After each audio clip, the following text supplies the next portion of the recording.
Përsa i përket financimeve të kthehemi prapë, sepse ajo vazhdon të jetë një problem në vendin tonë kur drejtohemi në format e artit. Çfarë vështirësi hasin teatrët për të siguruar mbështetje financiare nga autoritetet, nga ato që duhet të financojnë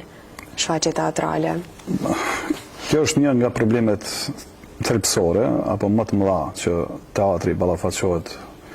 gjithmonë është ballafaquar me këtë problem, sepse teatri nuk është ndonjë fabrikë që fiton diçka, prodhon diçka dhe do të fitojë diçka, mirë po për biletave ne nuk fitojmë të paguajmë as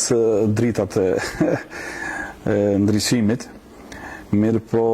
për këtë na financon Ministria dhe Ministria e Kulturës, dhe ata shpesh herë dinë që të mos i kënaqin nevojat tona. Sikur që ishte edhe si vjetë, domethënë, rasti ku t'japin një buxhet ata sa mendojnë. Minimal. Po, minimal dhe ti nuk mund të arrish të bësh minimumin asaj që e ke menduar dhe mandej duhet neve të improvizojmë her pas here, ose nëse kemi pasur ndërmend të i bëjmë 4-5 shfaqje, duhet të i bëjmë 2 shfaqje, sepse mundësit janë të tilla,